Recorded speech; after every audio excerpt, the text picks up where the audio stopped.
안녕하세요. 전 서울 근교에 살고 있는 30대 여성입니다. 평소 열차를 애청하는 애청자인데요. 사연을 듣다 보니 진짜 다양한 사연들이 많더라고요. 각양각색의 사연들을 듣고 있는데 제 사연도 열차에서 소개되는 사연 못지않아 하소연도 할 겸 쓰게 되었어요. 조금 긴 이야기가 될 수 있겠지만 한번 들어봐 주실래요? 저와 남편은 대학교 때 처음 만났어요. 같이 아르바이트를 하다가 눈이 맞은 케이스인데 사귀다 보니 남편이 군대를 가게 됐고 어쩌다 보니 꽃신을 신게 되었어요. 꼭 기다려야지 했던 것은 아니었는데 기다리다 보니 전역을 하더라고요. 그렇게 얼떨결에 꽃신까지 신게 된 저는 정신 차려보니 식장이더라고요. 그렇게 전 28살에 남편과 결혼을 하게 되었어요.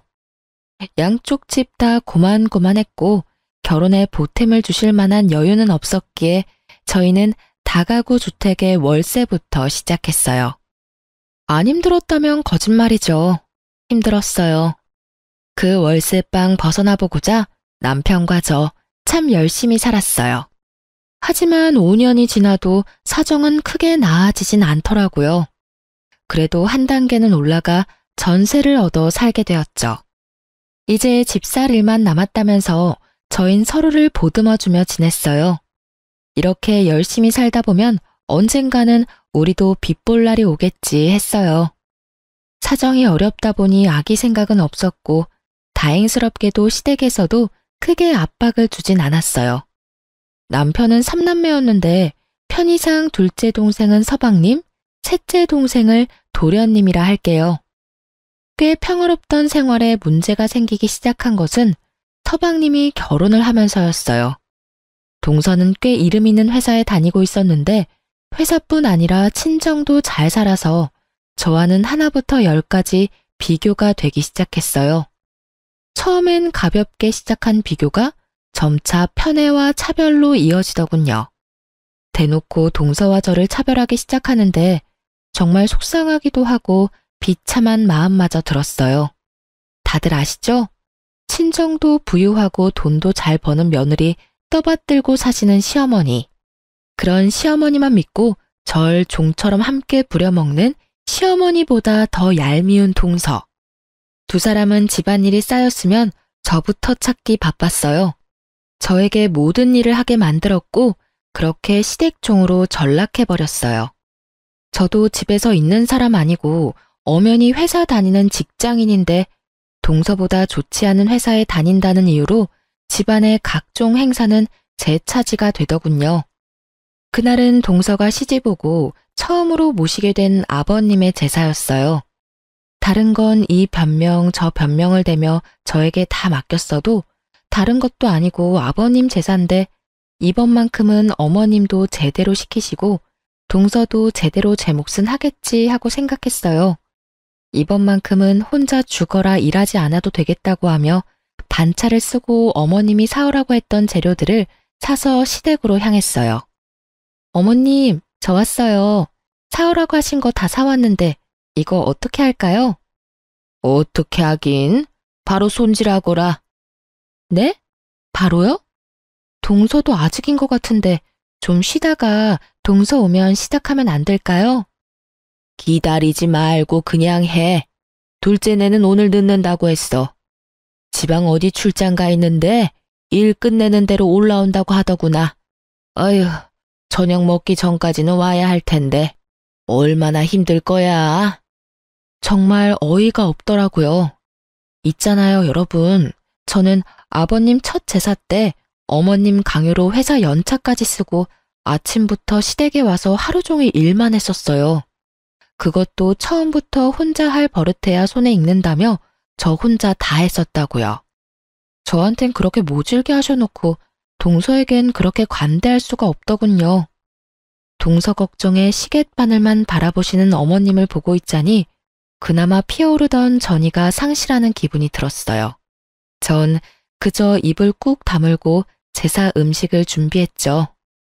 첫째야, 대충 다 했으면 나머진 저녁 먹고 하자꾸나. 다들 올 시간 됐으니 저녁부터 차리렴. 이런 날은 한 끼 정도는 시켜 드셔도 될 텐데 전쟁터와 다름없는 주방을 보고서도 느끼는 점이 없으신지 굳이 또 저녁을 차리라고 하시더라고요. 지금까진 힘들긴 했어도 이런 기분까진 들지 않았는데 이제 동서도 있는데 혼자 이러고 있으려니 더 짜증이 솟구쳤어요. 좋게 생각해 보려 해도 자꾸만 끓어오르는 분노로 칼질이 거칠어지던 그때 남편과 도련님이 차례로 시댁에 들어오고 있었어요. 남편은 주방에서 고군분투하는 저를 쓱 보고선 수고했단 인사는커녕 눈인사도 하지 않고 방으로 들어가더군요. 그 얄미운 뒤통수를 보고 있는데 욕이 절로 입가에 머물더라고요. 평소에 그렇게 눈치 빠른 사람이 이럴 땐 왜 눈치라고는 없는 사람처럼 구는 건지. 남편의 행동에 한숨이 절로 나오는 그때 도련님이 옷을 갈아입고 옆에 왔더군요. 형수님, 저 뭐 할까요? 에이, 도련님, 또 그러신다. 괜찮아요. 다 했는걸요, 뭐. 형수님이야말로 또 그러신다. 매번 할 일이 이렇게나 많은데 뭘 매번 괜찮대요. 일단 설거지 나온 것부터 할게요. 형수님은 음식을 맡아주세요. 전 아무리 해도 안 늘더라고요. 그러면서 말릴 새도 없이 설거지를 시작했고 그 모습을 본 어머님이 노발대발하시며 주방으로 오셨어요. 아들, 너 뭐해? 당장 나오지 못해? 보면 몰라. 설거지 하잖아. 금방 하니까 도와줄 거 아니면 나가주세요, 어머니. 네가 왜 설거지를 해? 여기 여자가 둘이나 있는데. 여자가 둘이나 있으면 뭐해? 엄마는 아무것도 안 하고 매번 형수님만 주방 붙박이잖아. 그나저나 작은 형수는 왜 아직 안 왔어? 둘째는 출장 가서 오고 있는 길이라고 하더라. 얼마나 힘들 거야? 그래서 엄마가 천천히 조심해서 오라고 했어. 잘했지? 참도 잘하셨네. 우리 형수님은 보나마나 반차 쓰고 오셔서 이러고 계실 텐데 작은 형수는 출장을 가셨어? 시집와서 처음 지내는 시아버지 제사에? 진짜 출장 가신 거면 어쩔 수 없지만 내 생각엔 아니라고 본다. 언제부터 제사라고 엄마가 노래를 불렀는데 하필 오늘 출장이라니. 엄마는 그걸 믿는 거야? 아니면 작은 형수라서 눈 감고 넘어가 주는 거야? 넘어가긴 뭘 넘어가? 출장 갔다고 하면 출장 간 거지. 넌 왜 사람 말을 못 믿니? 그 큰 회사에서 갑자기 출장 가는 일도 있고 그런 거지. 그 큰 회사라면 더욱 일정이란 걸 중시할 거니까 하는 말이야, 엄마. 아유, 됐으니까 뭐라도 도우실 거 아니면 나가주세요, 제발. 빨리 끝내고 밥 좀 먹자. 아들 배고프다고. 어머님은 도련님의 말에 할 말이 없으신지 구시렁구시렁 하시다 안방으로 들어가시더라고요. 정말 그야말로 도련님이 가려운 등을 벅벅 긁어주는 기분이었어요. 그렇게 전 입가에 미소를 지으며 저녁을 차렸고 도련님은 마지막까지 절 도왔어요. 어쩜 그리도 타이밍을 잘 맞추는 것인지 저녁을 다 차리고 나니 동서와 서방님이 들어오더군요. 엄청 바쁘다면서 쇼핑은 언제 한 것인지 어머님께 드릴 선물을 하나를 안고서 들어오는데 어머님의 얼굴엔 한바구음이 걸렸고 전 동서의 아첨에 고개가 절로 내저어졌습니다. 어머님, 저희 왔어요. 어머, 딱 맞춰서 왔구나. 지금 딱 밥상 차렸는데. 얼른 손 씻고 와서 밥 먹으렴. 시장하지? 조금요. 아, 어머님, 이거 받으세요. 이거 어머님 선물이에요. 어머나, 이게 다 뭐니? 그냥 와도 되는데 매번 이렇게 뭘 가지고 와? 에이, 어머님. 그래도 시댁 오는데 어떻게 빈손으로 와요? 어떻게 빈손으로 오기는 그냥 오면 되는 거지. 매번 빈손으로 오는 애도 있는데 뭘. 역시나 어머님의 입에선 동서를 향한 칭찬과 함께 저를 향한 비아냥도 나오더군요. 저는 귀가 없는 사람처럼 두 사람의 대화를 무시한 채 식탁에 앉았고 저의 양쪽엔 남편과 도련님이 앉았어요. 두 사람만의 세상에서 나온 어머님과 동서도 주방으로 들어왔고 정말 말 그대로 잘 차려진 밥상에 앉은 동서는 왜인지 젓가락이 허공에 떠돌고 있더군요. 새아가, 왜 그러니? 입맛에 맞는 게 없어? 네?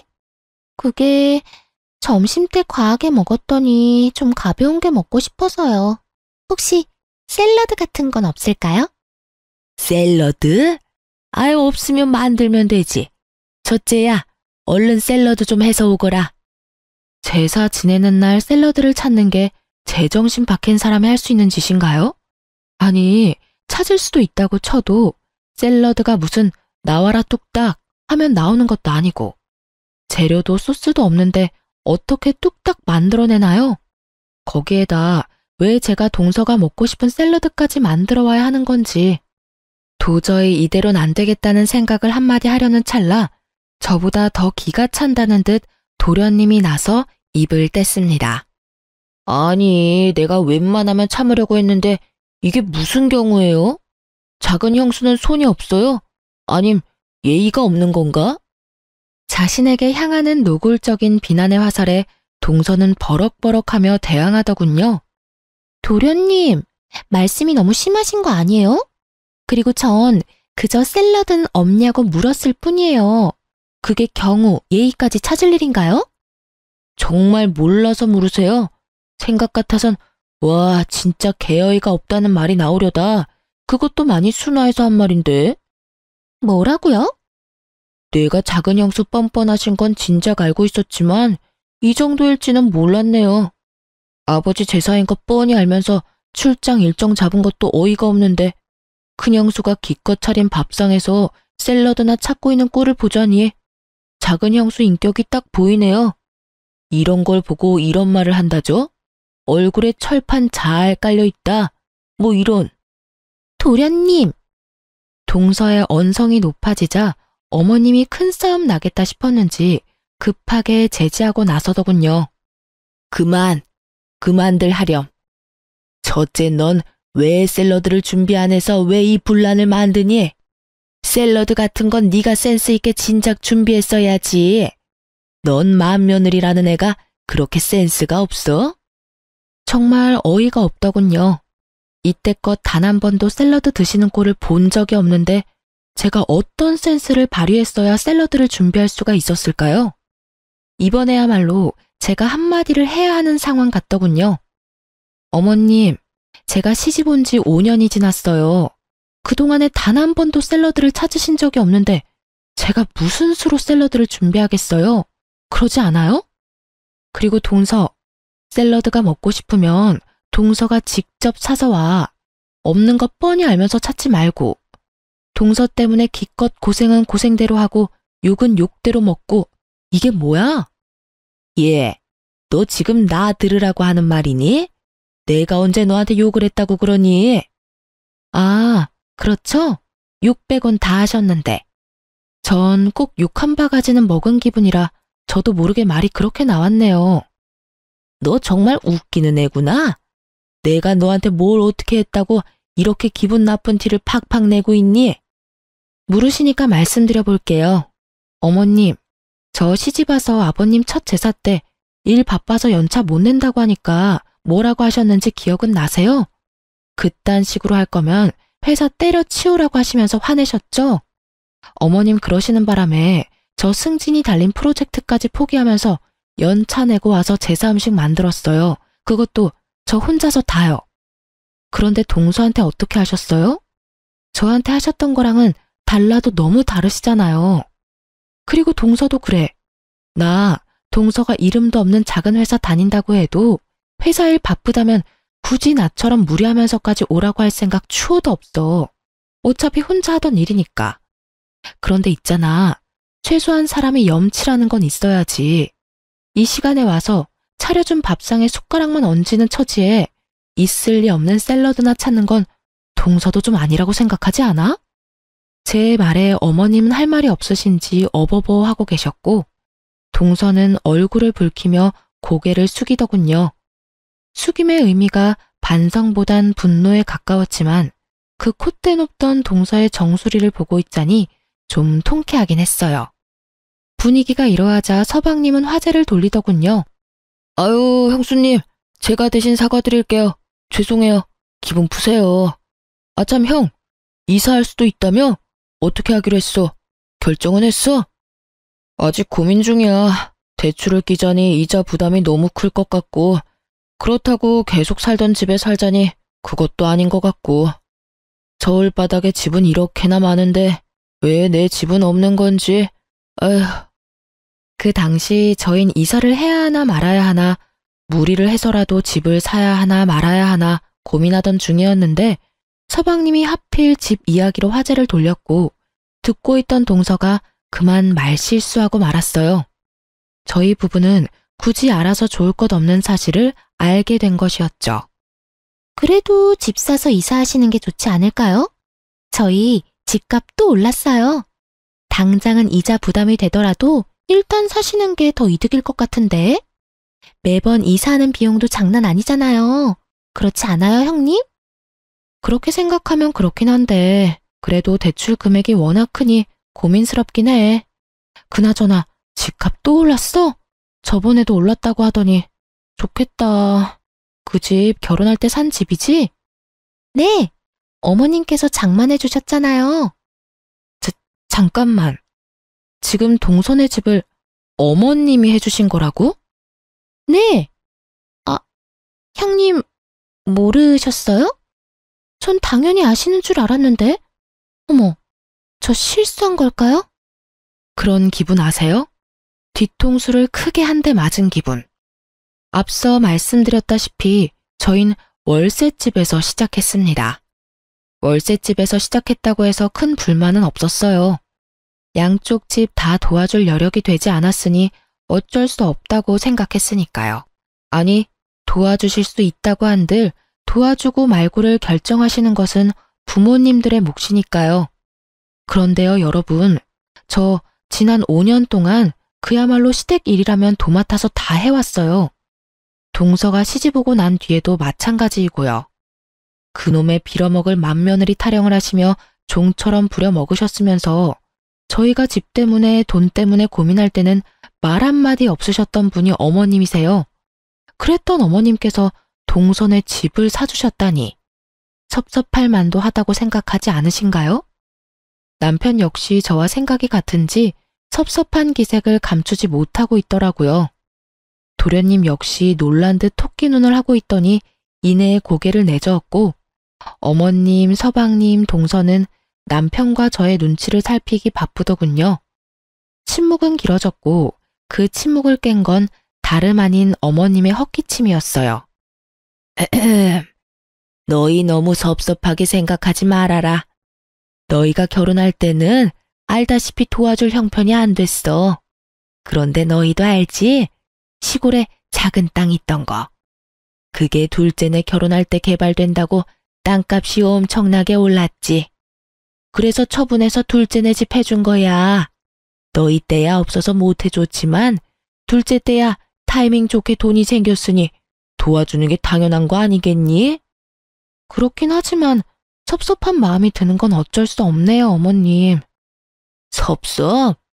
내가 이런 말까지 안 하려고 했는데 너랑 둘째랑 같니? 넌 시집 올 때 몸뚱이 하나 덜렁 가지고 왔고 둘째는 갖출 거 다 갖춰서 왔다. 그러니 나도 받은 대로 해주는 건 당연한 거 아니니? 몸뚱이 하나 덜렁 왔다니요, 어머님.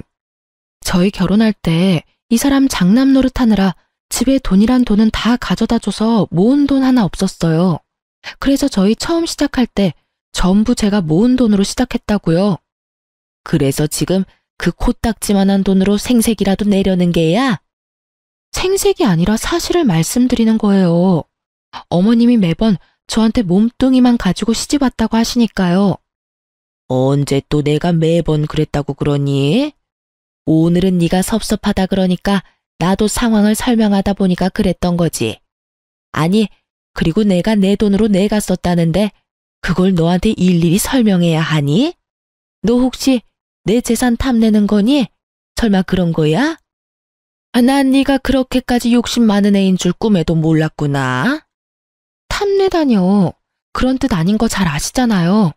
절 그렇게도 모르세요, 어머님? 글쎄, 난 잘 모르겠구나. 어쨌든 이 이야기는 더는 꺼내지 말거라.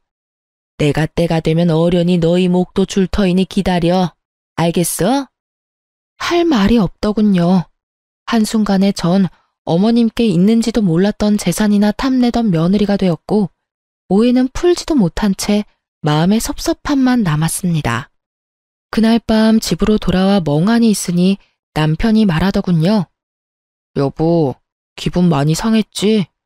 내 기분도 이런데 당신은 오죽하겠어. 그렇지 뭐. 당신도 섭섭했지? 섭섭하긴 했는데 생각해보니까 어머니 말씀도 틀린 말이 없더라고. 본인 돈으로 본인이 도와주겠다는데 우리가 뭐라고 간섭하겠어. 그냥 지금처럼 우리 힘으로 이뤄가면서 열심히 살자. 도움받을 거라 생각도 안 하고 살았다는 걸 뭐. 우리 진짜 열심히 살자. 그렇게 저흰 다시 한번 서로를 보듬어 주었습니다. 하지만 그런 저희를 무너뜨리는 일이 벌어지고야 말았어요. 저희가 바로 전세 사기를 당하고 만 것이었어요. 깡통 전세. 뉴스에서만 보던 깡통 전셋집이 바로 우리 집이더군요. 여러 채의 집을 묶어 대출받았던 터라 저희는 대출 초과라는 것을 알 수가 없었고 중개사분만 믿고 계약을 해버렸던 것입니다. 경매가 진행된다고 한들 저희 순서까지 남는 돈은 거의 없었고 경매가 진행되는 데까지도 시간이 오래 걸린다고 하더군요. 그야말로 저흰 오갈 데 없는 처지가 되어버린 거죠. 상황이 그렇게 되니 남편이 어머님께 도움을 청해봤지만 어머님의 반응은 참 차가웠어요. 어머니, 그래 아들, 무슨 일이야? 목소리가 왜 이렇게 안 좋니? 무슨 일이 있어? 그게 저희 전세 사기 당했어요. 그 돈 저희 전 재산인데 집주인이 집 여러 채를 묶어서 담보대출을 했었나 보더라고요. 금액도 많고 저희 순위가 워낙 뒷순이라서 건물을 정리해도 저희까지 올 돈이 거의 없을 거라고 하네요. 뭐? 전세 사기? 그러게 잘 알아봤어야지. 그래서 어떡하니? 지낼 데는 있어? 그래서 말인데 한동안만 신세 좀 지면 안 될까요? 저희가 열심히 벌어서 보증금만 마련되는 대로 다시 나갈게요. 부탁 좀 드려요, 어머니. 우리 집에? 아유, 난 싫다, 아들. 아무리 자식이라고 해도 불편해. 그러지 말고 있는 돈으로 원룸이라도 구해봐. 그 정도 돈은 있지 않니? 아마 그 편이 나을 거다. 첫째도 나랑 살려면 얼마나 불편하겠어? 아무리 그래도 시댁인데. 그러니 원룸이라도 알아보려무나. 알겠지? 그럼 그런 줄 알고 끊는다. 여차하면 저도 거들려고 스피커폰으로 통화를 하고 있었는데 제가 거들 틈 따윈 없더군요. 어머님의 반응에 전 어이가 없는 나머지 웃음이 났고 남편의 반응도 저와 별반 다르진 않았어요. 남편이 주워온 자식도 아닌데 정말 해도 너무 하신다는 생각밖에 들지 않았어요. 깊은 한숨을 내쉬던 저는 동서에게 전화를 걸어 사정을 설명했고 그 어떤 부탁을 하기도 전 동서는 딱 잘라 여윳돈이 없다고 하며 전화를 끊더군요. 저흰 하는 수 없이 친정의 신세를 지게 되었죠. 좁은 집에 사위와 함께하는 생활이 불편하실 텐데 생각도 하지 않으시고 오라고 하시더라고요.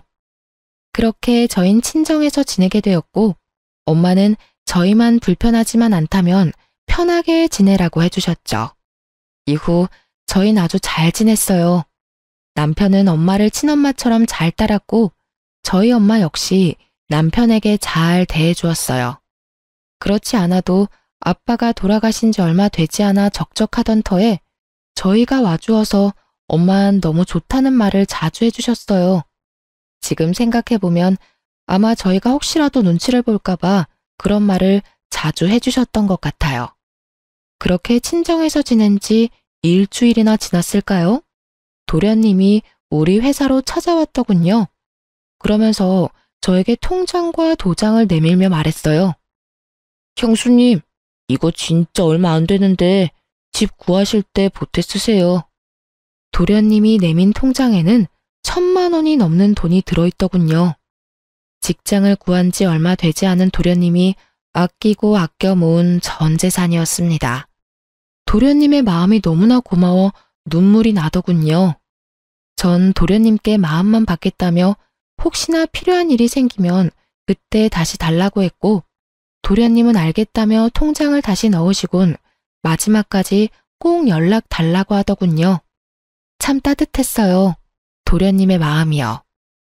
그 따뜻함에 힘을 얻어 저희 부부는 참 열심히 살았어요. 언제까지 엄마에게 생활비도 드리지 못한 채 신세를 질 순 없으니까요. 친정에서 신세를 지는 동안 저흰 얼마 되진 않지만 전세금을 넘겨받았어요. 다행히 확정일자와 전입신고는 되어 있어 경매 절차로 큰 피해는 겨우 막았거든요. 그 돈의 절반은 엄마에게 드렸어요. 그간 드리지 못한 생활비였죠. 하지만 엄마는 한사코 거부하시며 생활에 보태 쓰라고 하시더군요. 엄마에겐 죄송했지만 그 돈은 넣어두기로 했습니다. 훗날 우리가 잘 된다면 엄마에게 더 잘해드리자고 남편과 다짐 또 다짐하면서요. 그렇게 시간은 흘렀고 마음만큼이나 추웠던 겨울이 지나고 날이 무더워지던 어느 날이었어요.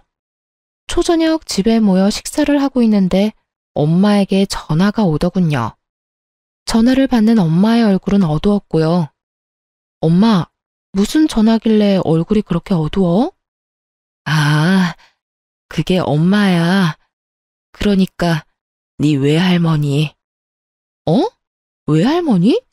나 외할머니 돌아가신 거 아니었어? 그게 살아계셔. 할아버지가 돌아가셨다네. 어? 할아버지도 살아계셨어? 이게 다 무슨 말이야. 나한텐 나 태어나기도 전에 돌아가셨다고 했잖아. 전 혼란스러웠고 엄마 역시 저와 비슷한 표정으로 이야기를 들려주셨어요. 그게 엄마랑 아빠랑 연애할 때 네 할아버지 할머니가 반대를 심하게 하셨어. 결혼은 절대 안 된다고 말이야. 그런데 엄마가 아빠를 너무 사랑해서 집을 나와서 결혼을 했어. 그런 엄마가 너무 괘씸하셨는지 아예 연락을 끊으셔서 이때껏 연락도 하지 않고 살았었어. 요 며칠 꿈자리가 좋지 않더니 혹시나 했더니 할머니 말씀이 할아버지가 돌아가셨다고 하구나. 나이도 있으셨고 지병 때문에 돌아가셨대. 그런데 돌아가시면서 엄마하고 왕래하고 지내라는 유언이랑 엄마 앞으로 유산을 조금 남기셨다네. 그렇습니다. 알고 보니 엄마는 부유한 집안의 고명딸이었던 것이었어요. 찢어지게 가난하던 아빠를 만나 첫눈에 사랑에 빠진 엄마는 자신에게 주어졌던 모든 것을 포기하고 아빠를 선택했고 그 선택에 지금까지 후회가 없었다고 하시더군요. 그날 엄마와 전 생전 처음 외할머니 댁에 갔고 그곳에서 엄마와 똑같이 생긴 할머니와 삼촌 세 분을 만났어요. 막내딸에게 물려준 유산은 생각보다 너무나도 큰 액수였고 엄마의 오빠들은 그것은 당연한 엄마의 몫이라며 흔쾌히 유산 상속을 승낙했다고 합니다. 그렇게 엄마는 수십 년 만에 가족을 찾았고 덩달아 남편과 저의 처지도 한순간에 달라졌어요. 그야말로 돈 걱정이 사라져버렸습니다. 엄마는 자신의 명의로 저희에게 당장 살 집을 마련해 주셨어요. 이런 저희의 소식은 남편을 통해 시댁에도 전해졌고 그날부터 시댁 식구들이 저를 대하는 태도가 180도 달라지더군요. 어머님의 말투가 전과는 다르게 상냥해지셨고 동서 또한 집안 행사 때 연차까지 쓰고 와서 시댁 일을 함께 했어요. 든든한 뒷배가 생기니 시댁 생활도 할만하더라고요. 다들 이렇게 스스로 나서서 일을 분담해 주니까요. 하지만 그 할만한 시댁살이도 그리 길지 않았어요. 다들 저에게 잘 대해준 이유가 있었으니까요. 그 인간 같지도 않은 것들이 속내를 드러내기 시작한 건 가을이 지날 무렵이었어요. 주말에 다 함께 모인 식사 자리에서 슬슬 말을 꺼내기 시작하더군요. 처음 입을 연 건 다름 아닌 어머님이었습니다. 저에게 말을 꺼냈다간 단칼에 거절당할 것을 알았는지 남편에게 말을 붙이더군요. 저기 동훈아, 부탁이 있는데 말이다. 네, 어머니, 말씀해 보세요. 무슨 일 있으세요? 그게 둘째네가 둘 다 회사를 그만둔다고 하는구나. 사업이 하고 싶은가 봐. 네? 그게 사실이야? 사실이에요, 재수 씨. 둘 다 직장 좋은데 갑자기 왜 사업 바람이 불었대? 다시 잘 생각해봐. 친구들 보니까 퇴직금에 집 담보대출까지 내서 사업들 하던데 잘 되는 꼴을 본 적이 없어. 다들 직장 생활을 하던 그때가 그립다고 하더라니까. 그러니까 너랑 재수 씨도 잘 생각해. 결혼한 이래에 남편의 입에선 가장 바른 말이 흘러나왔고 남편의 말을 듣고 있던 동서가 말했어요. 저희 충분히 오랜 시간 고민하고 내린 결정이에요. 그래서 말인데 저희 사업에 투자 좀 해주시면 안 될까요? 들어보니 형님 친정에 엄청 큰 돈 생기셨다고 하던데 두 분께서 사돈 어르신께 잘 말씀드려 주시면 안 될까요? 제 돈도 아니고 친정엄마의 돈을 빌려달라도 아니고 투자하라뇨. 이건 그냥 내놓으라는 말이 아닌가요? 무리한 요구를 하는 세 사람보다 더 어이가 없는 것은 남편이었어요. 단칼에 거절해야 할 상황에 고민하고 있더라고요. 괜히 제가 나섰다간 가족 간의 마음만 상할까 싶어 지켜만 보려고 했는데 남편 하는 꼴을 보니 이대로 뒀다간 없는 돈으로 사업 자금을 대준다고 덜컥 약속이라도 할 것 같아 입을 뗐어요. 아니 동서, 지금 그 말이 된다고 생각하고 말하는 거야? 애초에 말이 되지 않잖아. 우리 엄마 돈으로 왜 동선의 사업에 투자를 해야 해? 동선의 친정 잘 살잖아. 그렇게 사업이 하고 싶으면 동선의 친정에 가서 말해. 사돈한테까지 손 벌리지 말고. 그게 저희 친정에선 시집간 딸한텐 투자는 해주지 않으신다고 해서요. 동서 친정에서도 안 한 투자를 우리 친정에선 할 거라고 생각했어? 투자할 생각 없으니까 다신 이 이야기 꺼내지도 마. 그 뒤로도 여러 이야기가 나왔지만 전 다 무시한 채 밥만 먹고 집으로 돌아왔습니다. 세 사람과 입씨름을 한 터라 고단했는데 남편까지 절 들들 볶더라고요. 우리가 매몰차게 외면당했던 것은 기억도 나지 않는지 한 번만 도와주자고 저를 설득하다 자기 맘대로 되지 않자 화까지 내곤 방으로 들어가 버리더군요. 그러든가 말든가 전 신경을 쓰지 않으려고 했는데 며칠 뒤 도련님에게 연락이 와 하는 말은 도저히 제가 신경을 끌 수 없는 상황이었습니다. 전 이 빌어먹을 집안과 끝내야 하겠다는 결심을 하게 되었어요. 형수님, 조심하셔야 해요. 엄마, 형, 작은 형수까지 지금 제정신이 아니에요. 말도 안 되는 계획을 세우고 있는데 도저히 이건 아니다 싶어서 전화했어요. 도련님의 기뜸이 있어서였을까요? 이후에 일어나는 모든 일이 놀랍지도 않더라고요. 도련님에게 모든 사실을 듣고 난 후 어머님은 집을 팔아 저희 집으로 짐을 싸서 들어오셨어요. 그 집을 팔아 서방님의 사업 자금을 대주셨다고 하더라고요. 예상했던 일이었어요. 예상보다 빠르게 움직이시긴 했지만요. 남편과 어머님은 합심해 저를 압박하기 시작했고 전 아무것도 모르는 척 그 장단에 맞춰주었죠. 저의 연기에 어머님은 콧방귀가 절로 나오는 말을 하더군요. 그래서 제가 뭘 어떻게 해드리면 되는데요. 저 요즘 두 사람 때문에 너무 힘들어요. 저 좀 그만 괴롭히고 원하시는 걸 말씀해 보세요, 어머님. 아가, 그게 나 신축 아파트에서 살아보는 게 소원이야, 신축. 나 아파트 좀 장만해주면 안 되겠니? 아파트요? 그것도 신축이요? 일단 생각 좀 해볼 테니 적당한 매물이 있나 한번 알아보세요. 그날부터 어머님은 신나서 집을 알아보러 다니시더군요. 얼마나 부지런하게 다니시는지 그 덕분에 제 이혼과 복수는 수월하게 착착 진행되었죠. 디데이가 얼마 남지 않은 날, 한껏 상기된 얼굴로 어머님이 집으로 돌아오시더군요. 어머님의 손엔 10억이 넘는 아파트 계약서가 들려 있었어요. 어머님, 이게 뭐예요? 매매 계약서? 10억이 넘는데요. 뭐긴 뭐야. 네가 사준다고 했던 신축 아파트 계약서지. 오늘 계약했어. 마침 이 근처에 마음에 딱 드는 집이 있지 뭐니? 중개사 말이 그런 매물은 빨리 계약해야 한다고 해서 그냥 계약해버렸어. 잔금은 2달 뒤에 주면 되니까 천천히 준비해 주렴. 알겠지? 어머님은 알아서 무덤을 파고 계셨고 전 다음 타자를 기다렸어요. 도련님에게 전해 들은 바론 여기서 끝이 아니었으니까요. 기다리고 기다리던 동서에게서 전화가 오던 날, 전 크게 한번 웃고 동서의 전화를 받았습니다. 여보세요? 동서, 무슨 일이야? 형님, 소식 들었어요. 어머님 집 해주시기로 하셨다면서요? 역시 우리 형님 통도 크셔. 그래서 말인데요. 저희도 좀 도와주시면 안 될까요? 어머님께서 투자해주셔서 시작하긴 했는데 생각보다 반응이 좋아서 좀 확장하려고 하거든요. 그만큼 좋은 아이템이에요. 그래? 그래서 언제까지 얼마나 필요한 건데? 2억이요. 어머님 집값에 비하면 아무것도 아니죠?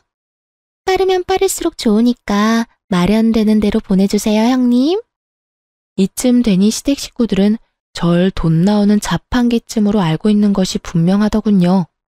동서는 당연히 제가 도와줄 것이라고 생각했는지 저는 1원도 입금하지 않았는데 사업을 무리해서 키우기 시작하더라고요. 도대체 저의 복수를 얼마나 더 도와주려고 하는 것인지. 그쯤 되니 기특한 마음마저 들었어요. 드디어 결판의 날이 다가왔어요. 전 남편에게 어머님과 함께 계약한 집을 좀 둘러보고 밥이라도 먹고 오라며 집에서 내보냈어요. 마지막 만찬을 즐길 기회를 준 것이었죠. 두 사람은 아무런 의심도 하지 못한 채 집을 나섰고 전 예약해놨던 이삿짐 센터 직원들을 불러 짐을 싹 빼버렸습니다. 그래요. 전 엄마가 마련해준 집을 처분했고 그날은 그 집에서 그 뻔뻔한 인간들을 쫓아내고 제가 이혼을 통보하는 날이기도 했죠. 텅텅 빈 집에서 기다리고 있으니 입이 귀에 걸린 어머님과 남편이 들어오더군요. 두 사람은 저의 예상대로 텅 빈 집을 보고선 토끼 눈이 되었어요. 집이 왜 이래? 아, 가구 가전 다 바꾸려고? 아닌데. 우리 이사 들어올 때 전부 새로 산 거였잖아. 집이 왜 이렇긴 팔아서 그렇지. 이 집 팔았어. 내일이면 다른 사람 이사 들어올 거야. 뭐? 그런 중요한 일을 왜 나랑 상의 한마디도 없이 결정한 거야? 아니, 다 됐고, 그럼 우린 어디서 살아? 이사 갈 집은 어딘데? 애초에 우리 엄마 집이니까 너랑 상의할 필요가 없었지. 여기서 나가면 너는 너대로 나는 나대로 살 거라서 이사 갈 집 따윈 없어. 아까부터 도대체 무슨 말을 하는 거야? 너는 너대로 나는 나대로 산다니 나랑 이혼이라도 하겠다는 말이야? 나 당신이랑 이혼할 거야. 제가 이혼을 논하며 이혼 서류를 남편에게 건네자 남편은 충격이 큰지 입을 다물었고 어머님이 노발대발하며 따지고 드시더군요. 너 진짜 정신이 어떻게 된 거 아니니?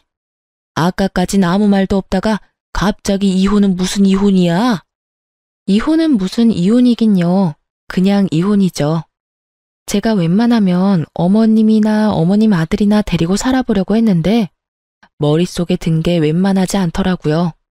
그래서 어쩌겠어요? 이혼해야죠. 예, 너 아까부터 도대체 무슨 말을 하는 거야? 우리 머릿속에 뭐가 들었다고 그러는 거야? 답답해서 미치기 직전인 어머님과 아직도 혼이 나가 있는 남편을 위해 저는 대답 대신 도련님께 전해받은 녹음 파일을 틀었습니다. 두 사람을 기다리는 동안 심심해서 편집해 놓은 터라 엑기스만 남은 편집본이었죠. 시작은 어머님이었어요. 아유, 그런 걱정은 하지도 마라. 일단 밀고 들어가면 자기가 어쩌겠어? 그래도 내가 시어머니인데 쫓아내기야 하겠어? 그러니 내 걱정은 하지도 마. 일단 이 집 판돈 줄 테니 너흰 계획 중인 사업이나 진행하려무나. 그래도 어머님, 형님 내서 같이 사시려면 불편하지 않으시겠어요? 불편해도 뭐 어쩌겠어. 그리고 오래 살 것도 아닌데 뭐. 적당히 구슬려서 집 이야기 꺼낸 다음에 어영부영할 때 집 계약부터 해버리면 돼. 계약금 냈다는데 뭐 어쩌겠어. 한두 푼도 아니고 그 돈 날리기 싫어서라도 사주겠지 뭐. 너희 사업자금도 마찬가지다. 일단 일부터 버리면 이때껏 투자한 돈이 아까워서라도 첫째가 돈을 내놓을 것이야. 그렇겠죠? 하긴 이미 들어간 돈이 많아서 형님이 도와주실 것 같긴 해요. 어머님, 대단하세요. 어떻게 그런 생각을 다 하셨어요? 내가 아니고 네 아주버님 생각이야. 그래도 자기 마누라라고 어떻게 구워 삶으면 되는지 정확히 알더라니까. 어머, 정말요? 아주버님, 감사해요. 저희가 진짜 열심히 해서 꼭 보답할게요. 그런데 정말 이혼하시려고요? 형님 좀 답답한 구석이 있어서 그렇지 생활력도 강하고 부지런하잖아요. 거기에다가 이제 집도 잘 살게 됐고. 그러지 말고 다시 한번 생각해 보세요. 그래서 이혼하려고요. 같이 사는 여자가 생활력 강하고 부지런하면 그것만큼 피곤한 것도 또 없어요. 이제 돈도 있겠다. 좀 편하게 살아도 될 텐데 얼마나 아득바득 아끼는지 이해가 안 된다니까요. 이참에 어머님 집 한 채, 동생 사업자금 확실히 뜯어내고 저도 이것저것 일 만들어서 좀 뜯어내면 이혼하려고요. 이혼할 때 재산 분할도 하면 제 주머니도 두둑할 거고 그 돈으로 새 출발할 겁니다. 착각도 자유라고 하더니 어쩜 남편이라는 놈이 절 몰라도 그렇게나 모를 수가 있는지. 몇십 번을 들어도 웃긴 저와는 달리 두 사람의 얼굴은 잿빛으로 변해 누가 먼저라고 할 것도 없이 무릎을 꿇고 빌기 시작하더군요. 아니야 여보, 이거 다 오해야. 내가 당신이랑 설마 이혼하겠어? 그래 아가, 얘가 너를 얼마나 사랑하는데 미쳤다고 이혼하겠어? 그냥 분위기가 그러니까 그냥 그렇게 말만 했을 뿐이란다. 오해라고 하기엔 그간의 상황이 너무 녹은된 대화대로 흘러간 것 같지 않아? 난 있잖아. 당신 집안 호구짓이나 할 생각은 추호도 없고 당신한테 나눠줄 재산도 없으니까 꿈깨. 알겠어? 전 단호하게 대답했고 남편은 단호한 저의 태도에 태세를 바꿔 뻔뻔하게 나오더군요. 그럼 이 집이라도 나한테 내놔. 그러면 그까짓 이혼 깔끔하게 해줄 테니까. 이 집 안 주면 나 당신이랑 절대로 이혼 안 할 거야. 알겠어? 당신 머리는 붕어 대가리니? 내가 아까 분명 집 팔았다고 했을 텐데. 그럼 집 판 돈이라도 내놔. 집 판 돈이 왜 나한테 있겠어? 이 집 주인은 처음부터 끝까지 우리 엄마였는데. 당신 혹시 이 집이 내 명의라고 생각한 거야? 너답다 진짜. 이 집 판 돈은 이 집 주인인 우리 엄마 통장으로 고스란히 들어갔어. 그러니까 이 말은 당신한테 줄 돈은 땡전 한 푼도 없고 오히려 당신이 나한테 위자료를 줘야 할 상황이라는 말이야. 알겠니? 제 말에 남편은 망연자실하며 저를 바라보았고 저는 그런 남편에게 한마디 더 해주었습니다. 그렇게 누누이 내가 말했잖아. 우리 엄마가 유산을 받았을 뿐이지 나는 돈이 없다고. 자세히나 알아보고 나댔어야지. 이게 뭐야? 돈은 돈대로 다 날리고 이혼은 이혼대로 하고. 하여튼 이혼이나 해줘. 당신이 하기 싫다고 해도 하게 될 테니까 괜히 힘 빼지 말자 우리. 저의 쐐기 말에 상황을 되돌리긴 늦었다는 것을 감지한 두 사람은 곡소리를 내며 울기 시작했고 전 두 사람을 뒤로 한 채 엄마가 있는 할머니 댁으로 갔어요. 전 할머니 집에서 지내며 이혼 소송을 준비했어요. 예상했던 대로 남편은 이혼하지 않겠다고 버티기 시작했기에 다른 방법은 없었죠. 소송은 당연히 저의 손을 들어주었어요.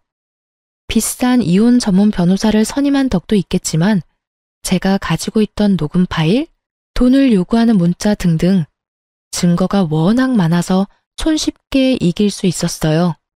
그 후 도련님께 연락이 와 전 시댁이 어떻게 되었는지 알 수 있었습니다. 형수님, 성공적인 이혼 축하드려요. 아, 이제 형수님이라고 부르면 안 될까요? 아니에요. 감사해요, 도련님. 다 도련님 덕분이에요. 그나저나 집안 분위기는 어때요? 어쩌긴요. 그야말로 풍비박산이죠. 엄마는 그 어림도 없던 아파트 계약금 다 날리고 오갈 데가 없어지니 작은 형네로 찾아갔었나 봐요. 근데 아예 집 안으로 들어가지도 못했다고 하더라고요. 아예 문전박대 당했대요. 참 대단하다 했어요. 집 팔아서 사업 자금까지 해줬는데 어떻게 문도 안 열어줄 수가 있는지. 내가 이럴 줄 알고 그렇게 말렸는데 내 말은 듣지도 않더니 뭐 자업자득이죠. 아주버님도 그렇고 동서도 그렇고 참 매몰차네요. 그러니까요. 엄마 그렇게 내쫓고 작은 형네 사업도 부도 직전이라고 하더라고요. 형수님 믿고 사업 확정하던 게 엎어지면서 그나마 지탱하던 사업도 다 무너졌다고 하던데. 거기도 자업자득 벌 받은 거죠 뭐. 그러게 좀 인간답게 살지. 그게 뭐예요 대체? 괜히 욕심내고 착한 사람 이용이나 하려고 하고 결국 이런 결말을 맞게 되잖아요. 아, 그리고 큰형 아직도 형수님 찾아다니는 것 같았어요. 한동안은 할머니 댁에서 지내시는 게 좋을 것 같아요. 마지막까지 도련님은 제 걱정이네요. 감사해요 여러모로. 그나저나 도련님은 어떻게 지내요? 식구들이 심한 말은 하지 않아요? 자기들끼리 지지고 볶고 한다고 저는 안중에도 없어요. 저도 큰 관심 없고요. 저요, 우리 식구라면 아주 지긋지긋해요. 그때 형수님 드렸던 통장 있죠? 그거 엄마 주고 그냥 외국으로 나가려고요. 아마 이르면 다음 달? 그쯤에 출국할 것 같아요. 해외 지사 신청했는데 운 좋게 제가 가게 됐거든요. 거기에서 저도 가족들은 있고 재출발할 계획입니다. 축하한다고 해야 할지 참 애매하네요. 그래도 축하해야겠죠? 그럼요. 마음껏 축하해 주세요. 저 진짜 진심으로 기쁘거든요. 축하해요, 도련님. 네, 형수님, 행복하세요. 도련님과의 통화를 마지막으로 전 그 지긋지긋한 집안과도 끝이 났습니다. 요즘 전 엄마와 함께 할머니 댁에서 잘 지내고 있어요. 엄마도 누군가의 딸이었다는 사실을 새삼 느끼고 있답니다. 은근슬쩍 어리광을 부리는 낯선 엄마와 징그럽게 어리광을 부리냐며 핀잔을 주시지만 다 받아주는 할머니를 지켜보는 재미가 아주 쏠쏠해요. 이혼을 준비하며 회사도 그만뒀고 요즘은 취업을 준비하며 휴식기를 보내고 있어요. 결혼 생활을 하며 치열하게 살았던 저에게 주는 작은 선물 같은 시간이네요. 간혹 도련님과는 통화를 하는데 외국 생활이 꽤 잘 맞는다고 하면서 본인은 잘 지내고 있으니 자기 걱정은 하지도 말라고 하더군요. 참 다행이다 싶었네요. 전 한동안은 할머니 댁에서 지낼 계획입니다. 왜 그런 말 있죠? 사연을 듣다 보면 많이 나오던 말인데 똥 차가고 벤츠 온다. 전 그야말로 똥 가족이 가고 벤츠 가족이 왔네요. 이 사연을 마지막으로 이젠 정말 그 지긋했던 인연들을 잊고 새 출발하려고 합니다. 부디 앞으로 펼쳐질 저의 새로운 인생을 응원해주세요. 그럼 저는 이만 물러가 보겠습니다. 저의 길고 긴 사연 들어주셔서 감사합니다.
결혼에 대해선 따로 뭘 할 것이 없더라고요.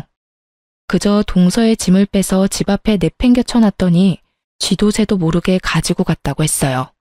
전동서의 진짜 남편은 소송이 진행되며 회사의 모든 사실이 알려져 당연스럽게 회사에서 잘리게 되었고, 실력 좋은 변호사분이 합의는 절대 없다는 서방님의 의견을 적극 반영해 최선을 다해 사기죄 최대 형량을 받아내겠다고 하더군요.